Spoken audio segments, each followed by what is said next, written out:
Welcome in again, everybody, to another edition of Back Porch Sports, sponsored by Duck Club Bourbon. Scott Hamilton is otherwise detained today, but we are joined by a special guest, Pat Smith, who hosts Three Man Front on WJOX in Birmingham. Pat, glad to be with you. Hey, Ronnie, what's going on, man? I hate to hear Scott's not around, but look forward to chatting with you for the next few minutes. Absolutely. Let's just get right to it. I know that BetMGM came out with win totals for the SEC for this coming season. One thing that jumped out to me, we've got Georgia and Texas projected to win 9.5 each. Not one SEC program is scheduled to win or is predicted to win 10 games.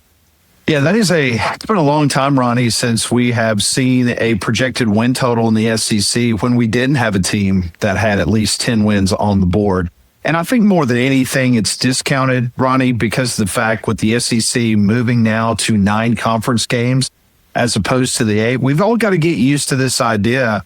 If you go 9-3, potentially you're going to be in the college football playoff. And in the old days, you get a coach fired. Nowadays, you're going to get a contract extension like Kalen DeBoer did. So I think that's the main reason where you're only seeing 9.5 wins for Georgia and Texas.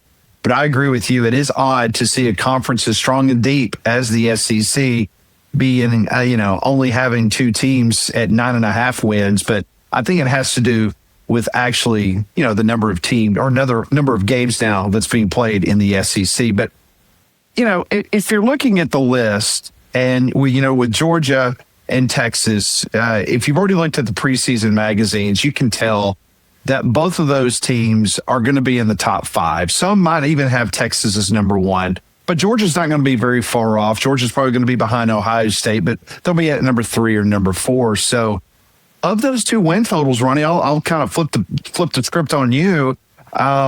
Georgia over 9.5 or Texas 9.5 or both? Do you like that number?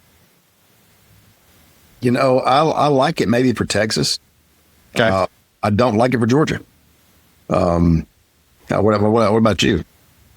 I would say with everything that Texas did in the offseason, getting Cam Coleman, Arch Manning having another year under his belt, the defense, the edge rushers for Texas, I'm like you. I would definitely probably feel more comfortable with Texas being over the 9.5.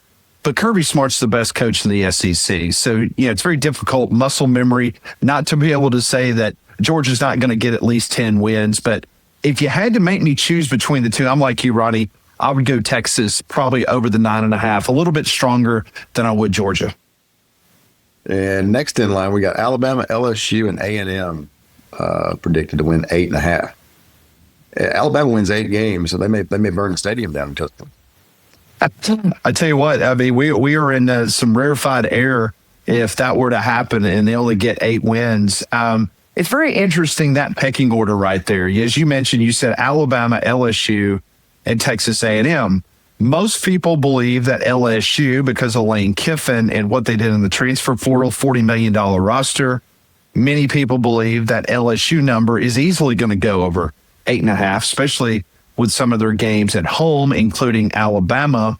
Alabama and Texas A&M. Texas A&M's got a proven quarterback. Alabama doesn't have a proven quarterback. So if you look at the preseason magazines, whether it's Lindy's or Athlon's or Phil Steele, it's going to show you that pecking order, the 3, 4, 5 in the conference, that is going to be the most contested, that being LSU, Texas A&M, and Alabama. So I would think that most people would think that LSU and A&M's probably got a better shot of getting over that 8.5 number. And I'm not just saying this for our good Alabama fans out there, but I like Bama there getting over 8.5 more than I do LSU. I got to wait to see how Lane Kiffin deals with the kind of pressure that he's going to be over down in the Bayou. And Texas A&M, as they've proven time and time again, they'll have a really good first half of the season, but in the back half of the season, that's when things start getting kind of crazy for the Aggies. So I actually like Bama there over 8.5. I don't. I think they get to 8. Okay. I don't think they get more than 8. So that's I kind of like LSU at 8.5 wins. Okay. I kind of like you. I'm not sure how he's going to handle the pressure down there. It's a different kind of pressure. I was down it's a different world down there. And I'm not saying he won't get it right eventually. And maybe he gets it right the first year. Yeah. But, that place has a tendency to eat coaches alive.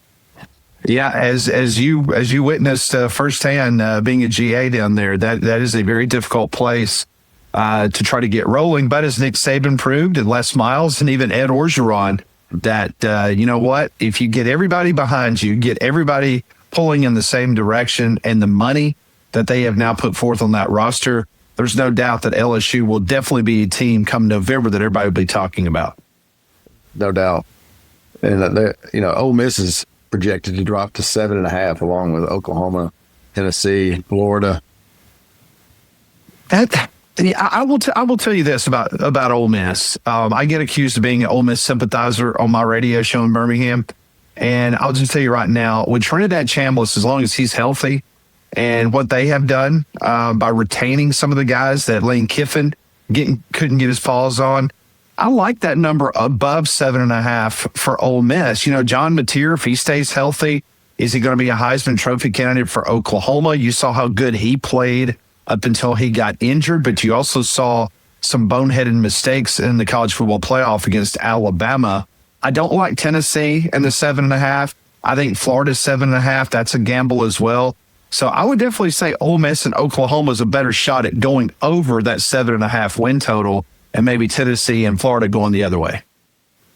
I've got Oklahoma over 7.5. I like what they're doing out there. I like, Kevin Wilson was hired as a senior offensive head coach of the offense, basically. It's kind of reined that thing in. They're still really creative and they're doing some different things, but I believe you'll see a more focused Oklahoma offense. They were a lot like Auburn last year. You talk to coaches around this, who does Auburn compare to? And a lot of people said Oklahoma. The difference was, Auburn won 5 games and Oklahoma won 10. Yeah. I like Oklahoma to get over 7.5. I like Ole Miss at 7.5. Tennessee and Florida, I'm a little bit like you. I'm not sure where either one of those is going.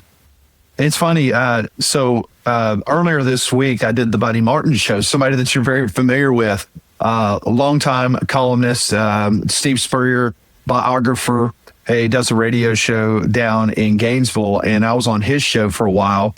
And they really do believe that this Florida team has a chance to win 8 or 9 ball games this year.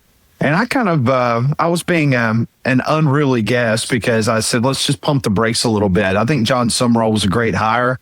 I think he will get Florida back to where Florida used to be.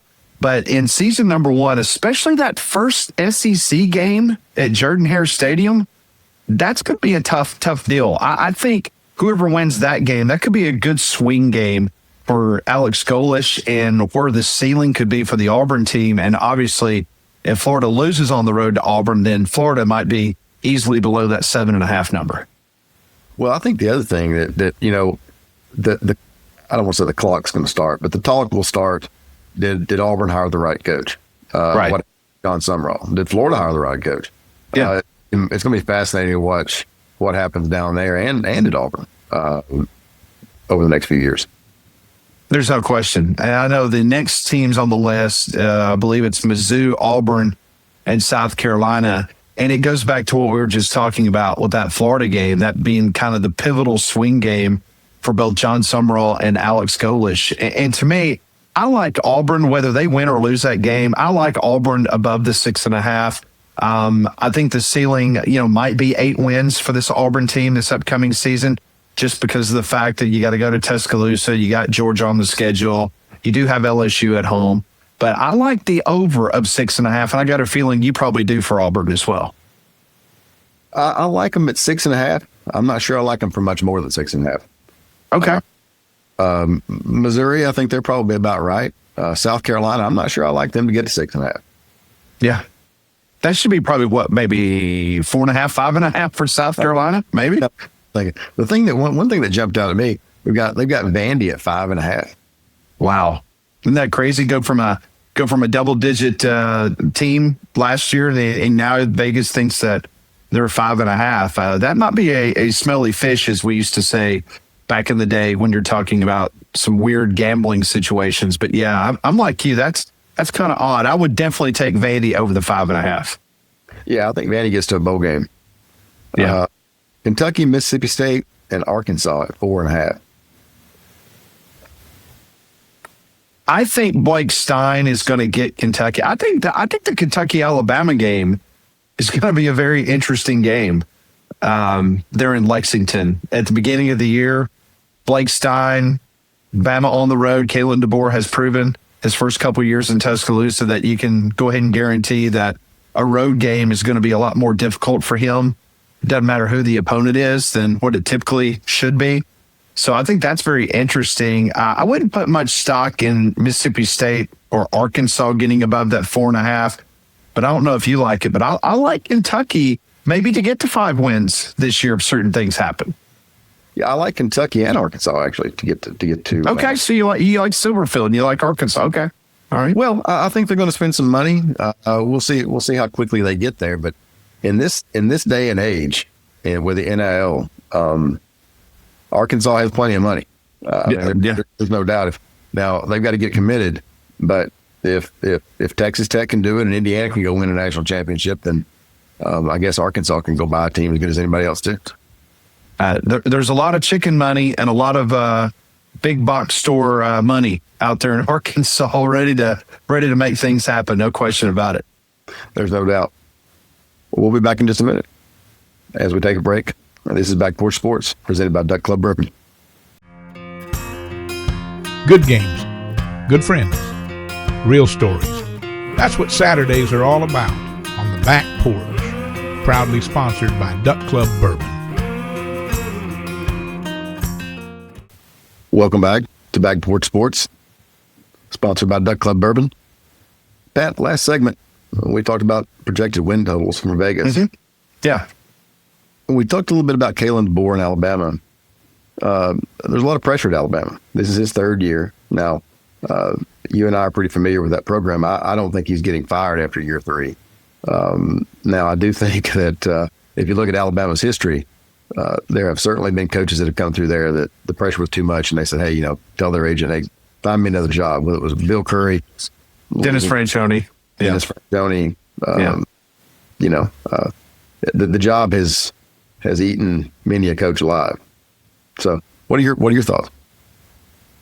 Well, last year, if we're having this conversation last year at this time, we would say that he has to go to the college football playoff. Kalen DeBoer has to be a CFP team, which they did, and they won a game. That was huge. That's why he got a contract extension. I just don't think Greg Byrne or the University of Alabama had the appetite to be able to go out and to restart this thing again. And Kalen DeBoer is a guy that they feel comfortable with. I tell you an area this year that I think a lot of Alabama fans, they've had to get used to this world outside of Nick Saban. But think about this for a second. So Nick Saban, his last 4 years as the head coach of Alabama, they were either number 1 or number 2 in recruiting. The first 2 years under Kalen DeBoer, they were 3rd and they were number 2 last year in recruiting. Well, this year, they've already signaled to all the recruiting gurus out there, and Kalen DeBoer did interviews in Mobile this week in which basically they're saying that they're only going to sign 13 to 15 players. It's not that they don't have the money for NIL, but they want to develop those kids and those classes that they brought in the last 2 years. So how are these Alabama fans going to be able to deal with National Signing Day when Alabama finishes 15th or 16th in the SEC in recruiting? Meanwhile, Alex Golesh is going to have a top 10 recruiting class and be one of the top ranked recruiting classes in the country, not only the SEC, but in the country. That is going to be a very jagged pill to swallow if you're an Alabama fan, because you're always used to, well, we're going to win recruiting, we're going to win signing day, but the coaching staff is already signaling that we're going to go in a different direction. We're going to try something new in this NIL era. And so you're not going to have all those stars next to kids. You're not going to have the number 1 247 or the rivals number 1 recruiting class. So how that's going to play. And then if you finish the year 8-4, 9-3, that is a weird place for Alabama fans, somewhere that they have not been since about 2007. It's a different it's a different era at Alabama. Do you think he makes it long term? The reason I pause, Ronnie, is because I don't think anybody is safe long term anywhere. And I mean that. And I'm even talking about Kirby. Now, I'm not saying that they're going to walk in and fire Kirby Smart. But what I am saying is that seeing how these coaches, and listen, you know these guys much more personally than I do. They don't have their head examined if you want to be a coach in major college football these days. Yeah, you get paid good money, but dealing with having to recruit your roster on a weekly basis, dealing with the transfer portal, dealing with agents, dealing with, in the old days, it was dealing with crazy uncles that mile one on a car. Hey, put a new roof on my house. Now you're dealing with full-blown agents that is, wanting to fleece these players and try to get the highest dollar possible. Coaches are just pulling their hair out. So whether it's Kalen DeBoer or Kirby Smart or dadgum Lane Kiffin down in the Bayou, I think at some point in time, I wouldn't be shocked if any of them just throw their hands up and say, to hell with this. Like, I can go be on TV and talk about the game and not have to worry about everything else that goes on. But I think Alabama showed Kalen DeBoer the commitment. I think Kalen DeBoer and his family are happy in Tuscaloosa. And I think that, and listen, he knew taking the job was going to be a very tough thing to do following Nick Saban. Yeah. So, listen, it wasn't like a newsflash to him as he got off the plane in Tuscaloosa. Oh, wow, this is a big-time program. He knew what he was walking into. I just don't see him being the kind of guy, unless it was, both parties. Let's just say 2 or 3 years from now, let's just say that, they keep winning 9 ball games and they can't get over the hump. And then who knows? Then Alabama might have, okay, well, let's have a mutual parting of ways. But as far as running him out of town, unless this thing just absolutely fell off the face of the earth and based on the recruiting, I don't see it happening. I do think he's there long term. Well, since he's not on the hot seat, let's talk about some coaches who might be. Who tops your list in the SEC this year? I hate it for him, but I think Jeff Lebby in Starkville, and it's really not fair to say that because, I will give credit to Mississippi State. Mississippi State, they do everything they can from a football perspective, but Mississippi State, they have identified what they want to be the best that they possibly can be. And let's be honest, it's baseball. Okay. Look at the softball team. Look at the success they had there. They do put a lot of good money, on their basketball program. So it's a really tough situation because they're never going to be able to put forth the NIL money like other schools are going to. Even the lower tier of the SEC, they're as competitive, if not more, than the Mississippi State. So I just don't know if that is a situation where you're ever going to get over, honestly, 5, 6, 7 wins on the very best kind of year if you're a Mississippi State. So unfortunately, I think Jeff Lebby's on that list. I also believe that Shane Beamer, some of the pressure, because the South Carolina team should have been better than what they were last year. Mm-hmm. And for whatever reason, they weren't. So this is a big year for him to try to get over that hump. And, thinking else around the league, I don't know. Who else do you think, Ronnie, or outside of those two? Before we came on the air, what if you and I were talking? What about Steve Sarkisian? Is there any chance you think he bolts for the NFL, maybe? Well, that's a very interesting situation. I had Matt McLaren, who's a midday talk show host in Dallas, Texas, on The Ticket. He was on my radio show earlier this week, and we started talking about Sarkisian, and he said that, this is his words, that Sarkisian has been given everything in the world for him to be successful. Every tool in the toolbox he's got. They went and got Cam Coleman, paid him one of the largest sums of money for anybody in the transfer portal, not a quarterback. They've gone out and they've got defensive guys. They went and got 2 running backs. They stole one from Alabama. They got another one from Arizona State. So they're packed on offense. Arch Manning. And you got Steve Sarkisian. Remember, all gas, no brakes, that type of offense.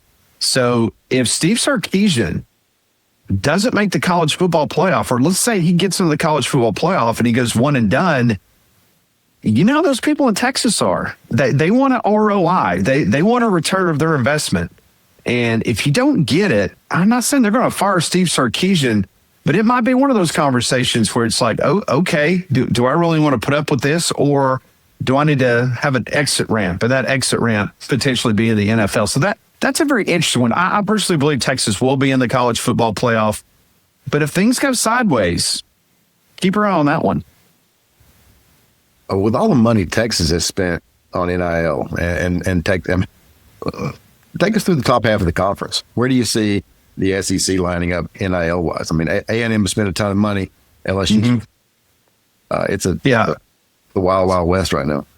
No, it is. And obviously, the Auburn NIL situation. I think they're going to be north of $30 million, if I understand that correctly. Alabama, I'm told, is going to be high 20s, unless something else has changed. And Alabama is going to be about, I would say 7 or 8 in the conference from an NIL perspective. I think Auburn's going to be maybe a couple spots ahead of Alabama. But listen, when you've got a lot of oil wells in your backyard, whether you're Texas A&M or Texas, and you got a lot of a living alumni, and you got a lot of Fortune 500 companies in the state of Texas and A&M is always going to be on top. But you got to give credit to LSU for a program in which the governor stood up and told the world that we can't pay a buyout for Brian Kelly because we don't have any money. They fooled America because they go out and give $96 million to Lane Kiffin.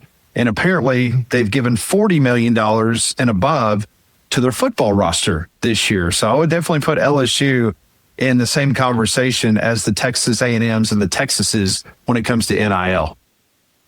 Well, you got to know where your priorities are, Pat. Yes, you do. Yes, you do. And we'll see if and it's funny because with all that money being spent, we'll see which one of those three get a chance to play for the SEC championship or play for a national championship. What if LSU wins 8 games? Well, I listened to a podcast yesterday, and Lane Kiffin says that they're going to win a national. He pretty much guaranteed a national championship. Now, to his credit, you go back and you look across the hallway and you see Ed Orgeron with a national championship ring as the head coach at LSU, or you call Les Miles, who's eating grass in his backyard. He won a national championship. So, Lane's like, why can't I win a national championship? If he wins 8 games, it will be a disappointing season. But I think LSU people sees, especially from the recruiting prowess that they have had since he's taken over, has been really good. They'll get players out of the transfer portal. I think it will be just a matter of time before LSU gets into the college football playoff. It might be this year. But I don't think Lane is under a tremendous amount of pressure unless he pulls a Brian Kelly and you win 6 ball games or only win 7 ball games and get embarrassed at home by Alabama.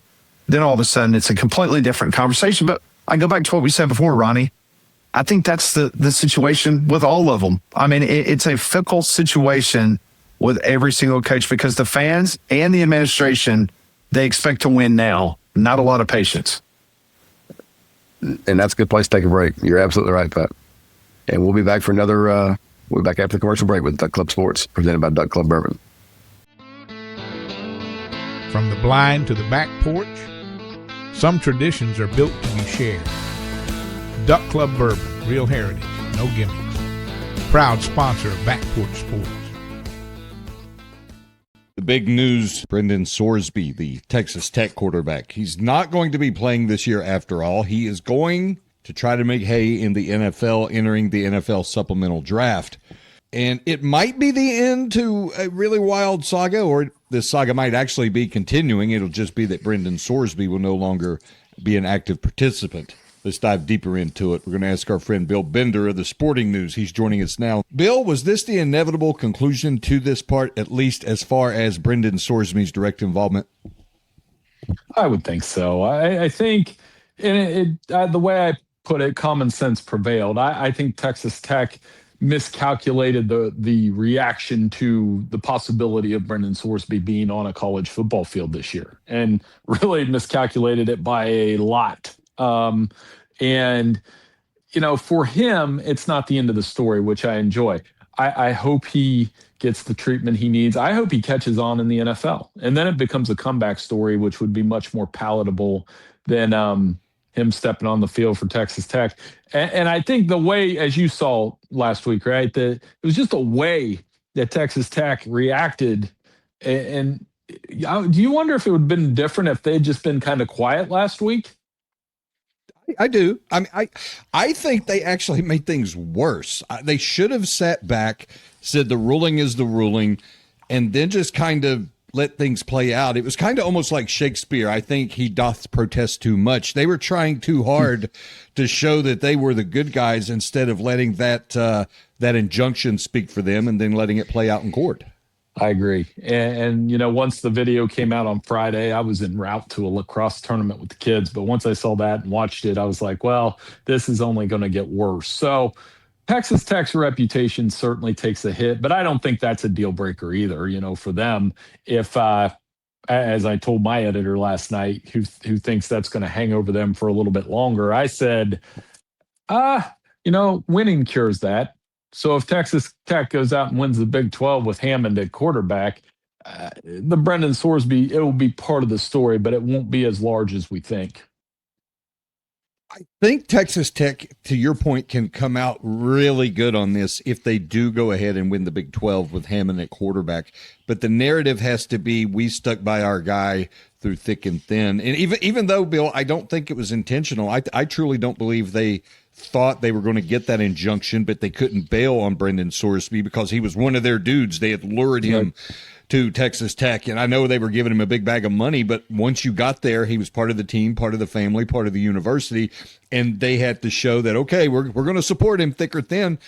I think if they're smart, and that's still debatable at this juncture when it comes to PR, they could leverage this into a big victory.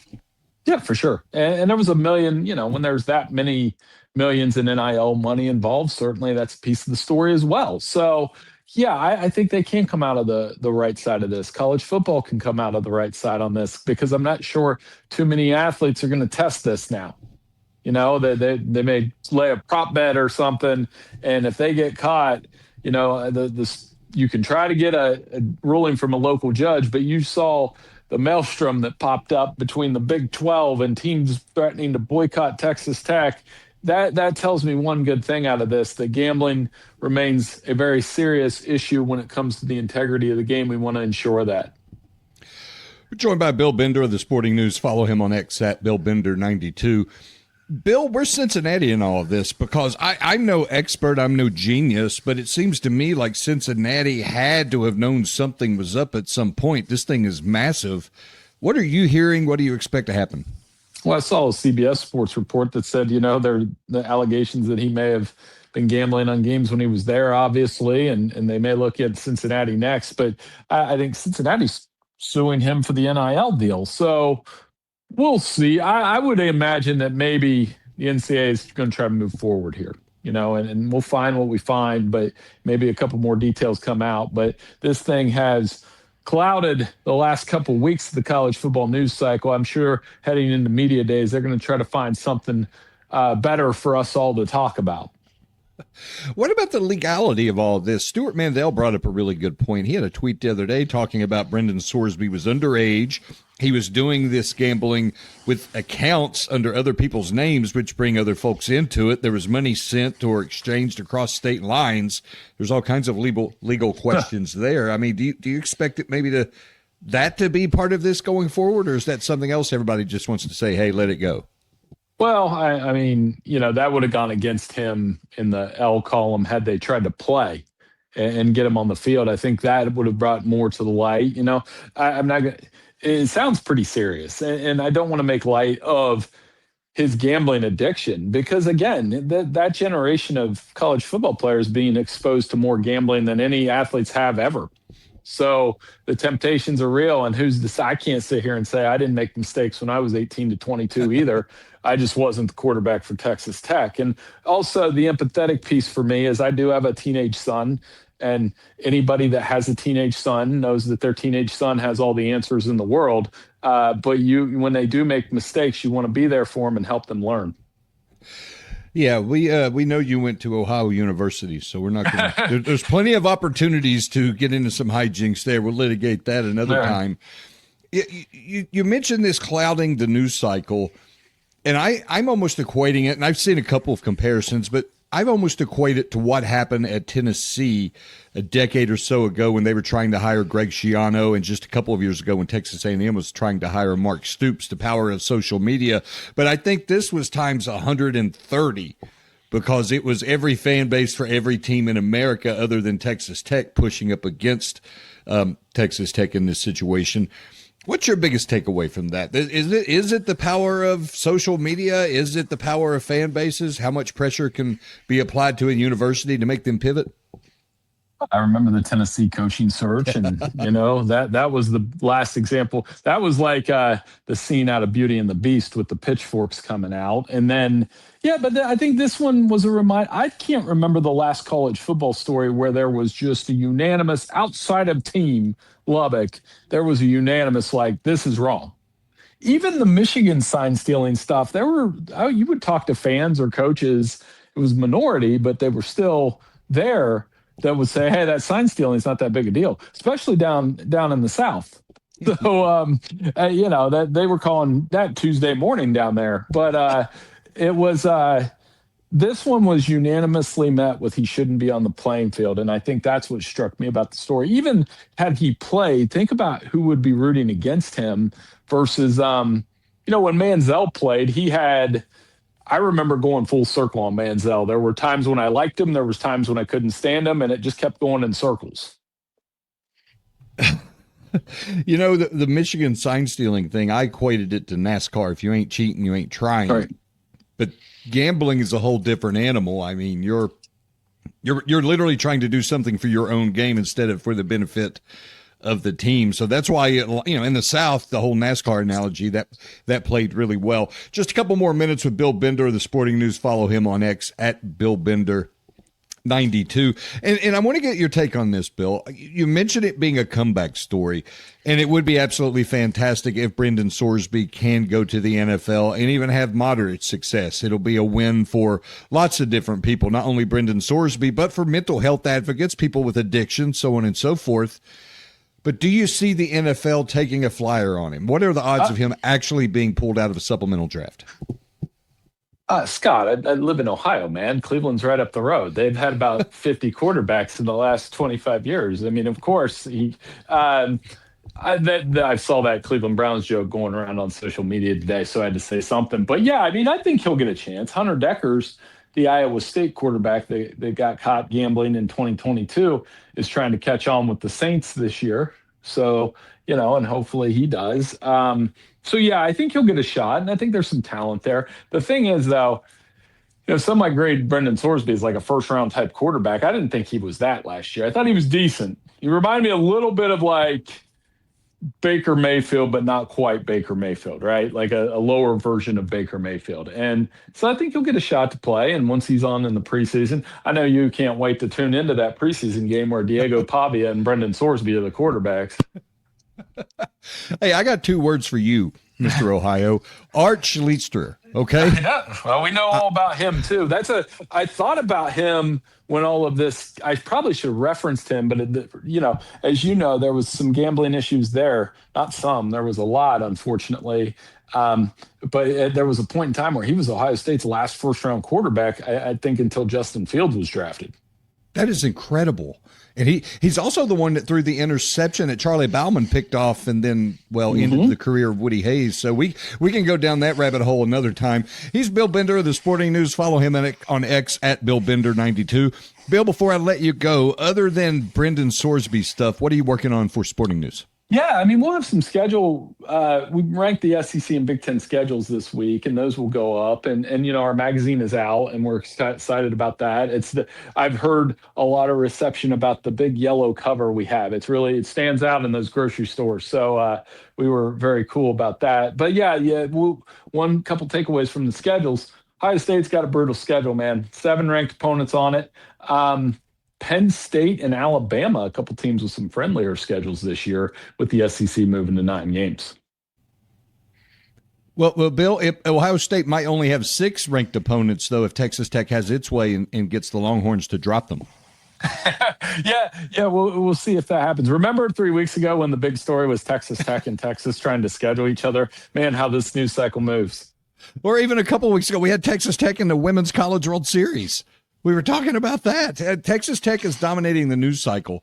It's absolutely incredible. Busy. We appreciate your time. It's Bill Bender of the Sporting News. You can follow him on X at BillBender92. Bill, you're the man, brother. Appreciate you. Hey, no problem. Thanks for having me on. We believe Saturdays are built on family, tradition, and the stories that stick with you. Duncan Williams helps protect the legacy behind it all, today, tomorrow, and for what comes next. Welcome back to Back Porch Sports, presented by Duck Club Bourbon. We wrapped up the last segment, Pat. Let's kind of transition into the Ted Cruz, Maria Cantwell bill in the Senate, Protect College Sports Act. The Big Ten and the SEC are not for this at all. No, they're not. And there's a couple reasons why. One, I'm going to give you a $2.3 billion reason why they're not for it. It's because the Big Ten Conference made $1.3 billion this previous season. The SEC made $1 billion. And according to this bill, if it were to pass under its current stature, the SEC and the Big Ten would have to take that money and potentially give it to the other conferences. And so the Sun Belt, the MAC, the Mountain West, you name it, they would be able to pull off that money. I call it socialism for college football, because basically you're taking from all these people and then you distribute it to those that did not earn the money. I'm completely against that. Greg Sankey's against it. Tony Petitti's against it. So that's one part of the bill that they are vehemently opposed to. Everybody else loves it. Big 12 loves it. Jim Phillips, PhD, over at the ACC, he loves it. The second part that they don't want any part of is the fact that they believe that in the future, they want to be able to cap these conferences. They want to stop the SEC from becoming a super conference. And what I mean by that, they don't want them going and taking Florida State from the ACC or Clemson from the ACC, or all of a sudden the Big Ten says, hey, we want Virginia, we want North Carolina, we want to create the Super League. They've got language written in there where they could stop leagues from expanding. Obviously, that's pointed towards the Big Ten and the SEC, because I don't see a lot of teams, Ronnie, that's knocking on the door of the ACC or the Big 12 wanting membership. I mean, everybody's looking for a exit ramp to go to the big boys. They want checks of $1.3 billion and $1 billion. They don't want the $600 million that the ACC or the Big 12's paying out. So those are the two areas of the bill that the Big Ten and the SEC, they've got big time problems with.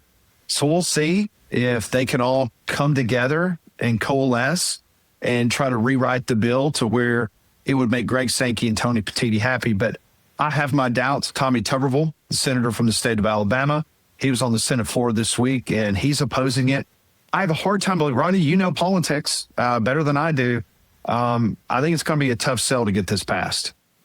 Yeah, Pat, I do too, especially when you've got Tuberville, like him or hate him, he is a former college football coach.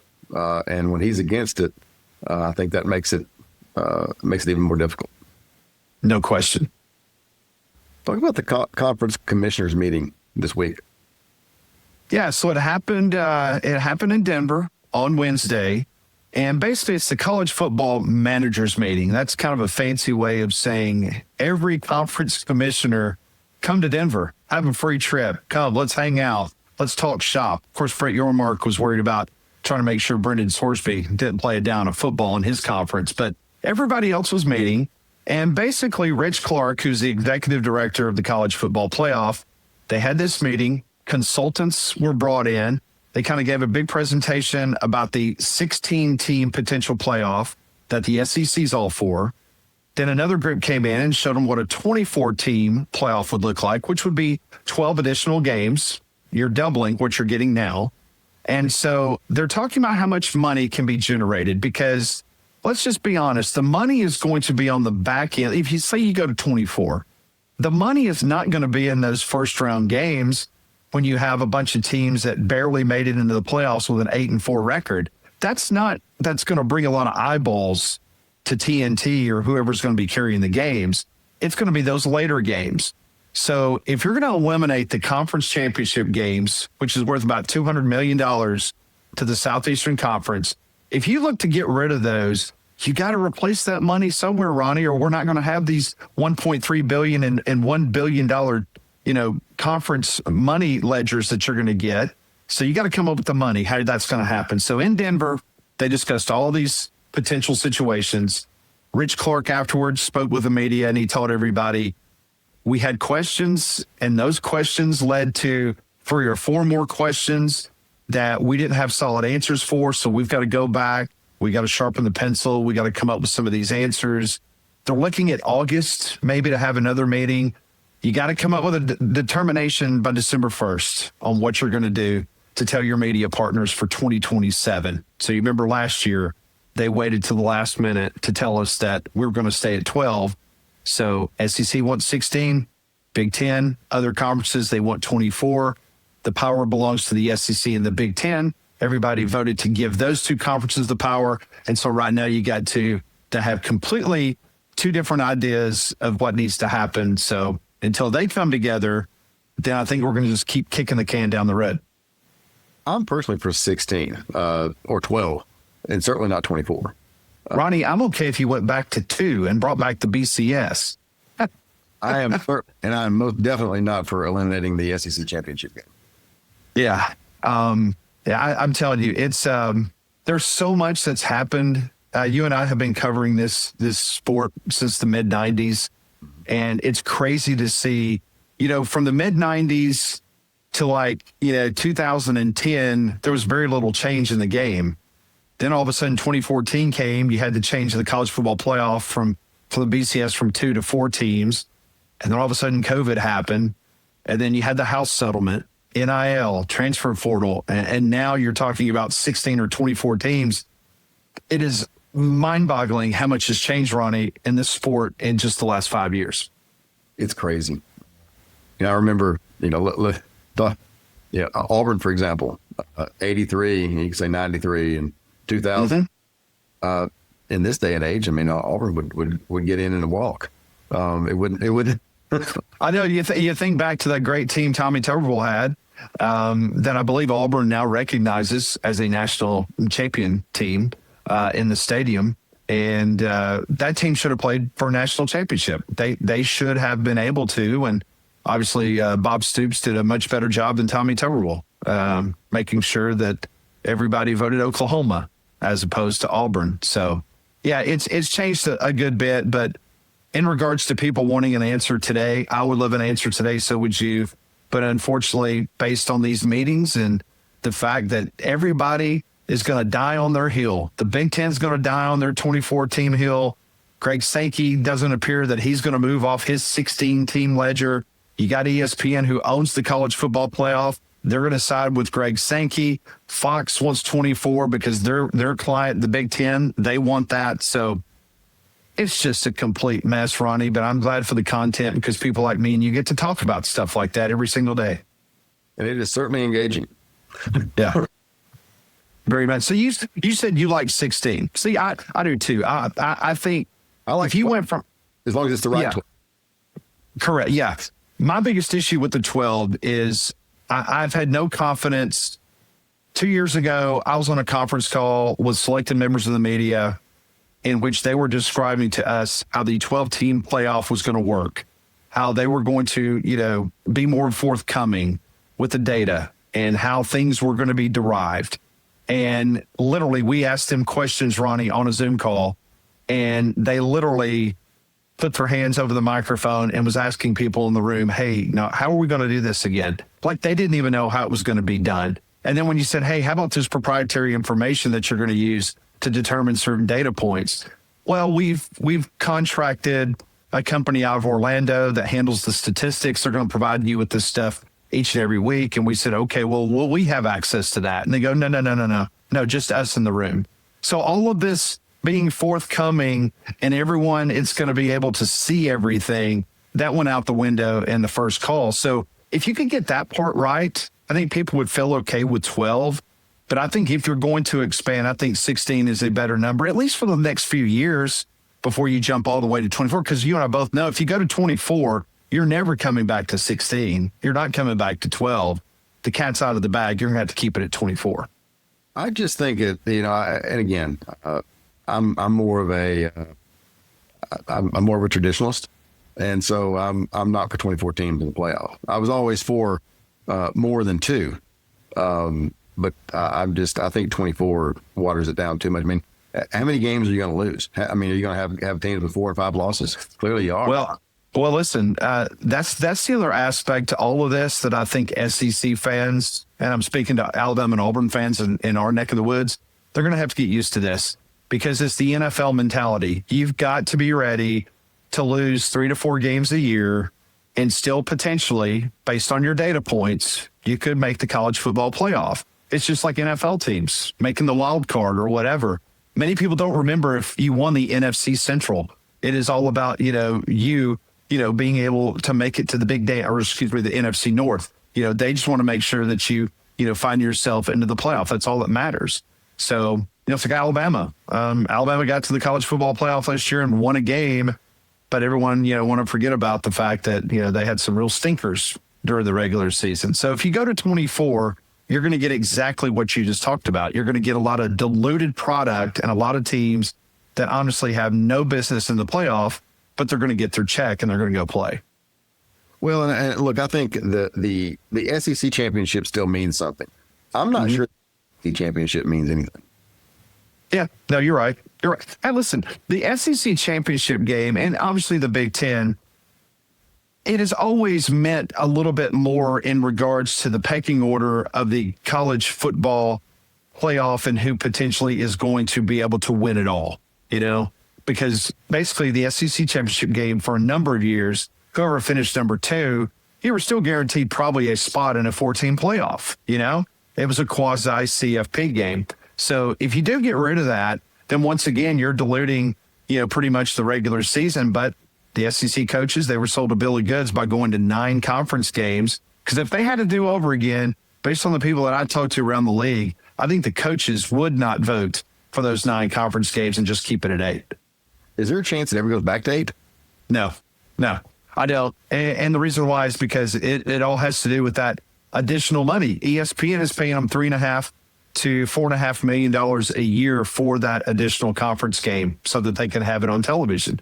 And so, as we all know, and with these budgets and comptrollers at these universities, they need as much money as they can get. They need the revenue stream. So, no, it's not going to go backwards. Well, Pat, that was a fast hour, and we appreciate you joining us. Ronnie, always my pleasure. Thanks to everybody for tuning in to another edition of Back Porch Sports, sponsored by Duck Club Bourbon. And we'll see you again next week.